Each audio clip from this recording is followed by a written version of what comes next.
आपण बघतोय घाटीमधील हे दृश्य आहे. शस्त्रक्रिया झाल्यानंतरही शस्त्रक्रियागृहातून रुग्णाला वॉर्डात नेताना नातेवाईकांनाच स्ट्रेचर ढकलावे लागत आहे. रात्री 1:30 वाजताचा हा घटना सोशल मीडियावर चांगलाच व्हायरल होत आहे. आपण बघतोय घाटीमधील हे दृश्य आहे. ऑपरेशन केल्यानंतर रुग्णांच्या नातेवाईकांना स्ट्रेचरवरनं हे ऑपरेशन केल्यानंतर नेण्यात येत आहे.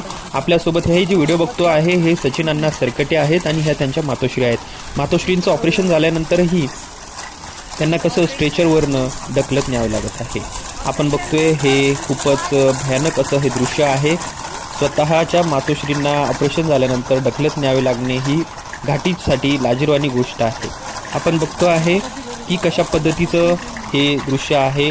त्याच पद्धतीने आपण अजून एक दुसरी घटना बघूयात.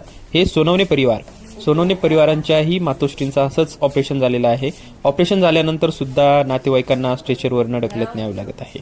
खरं तर या दोन्ही घटना ही खूप मोठी गंभीर घटना आहे की आज घाटीमधली प्रशासन असेल तिथल्या व्यवस्थेचं हे वास्तव चित्र आपल्याला बघायला मिळत आहे. खरं तर खूपच शोकांतिका आहे की रुग्णांच्या नातेवाईकांना अशा पद्धतीने घेऊन जाणं म्हणजे खूपच मोठी गोष्ट आहे. आपण पुढच्या व्हिडिओत बघूयात. वॉर्ड क्रमांक 12 मधील स्वच्छतागृहातील फरशा कशा तुटलेल्या आहेत, त्यातच पाणी साचलेलं आहे. त्यामुळे तेथून ये-जा करणेही अशक्य आहे. शस्त्रक्रिया झाल्यानंतर रुग्णाला नातेवाईकांना स्ट्रेचरवरून वॉर्डात न्यावं लागत आहेत. हे तर आपण बघितलंच, परंतु ही जी अस्वच्छता, अरे बापरे काय घाण आहे. पावसामुळं जो कोणी परिवार आहे म्हणजे स्वच्छतागृह आहे की एखादी कचरा कुंडी म्हणजे फरशा तुटलेल्या आहे, स्वच्छतागृह म्हणजे खूपच भयानक बाब आहे.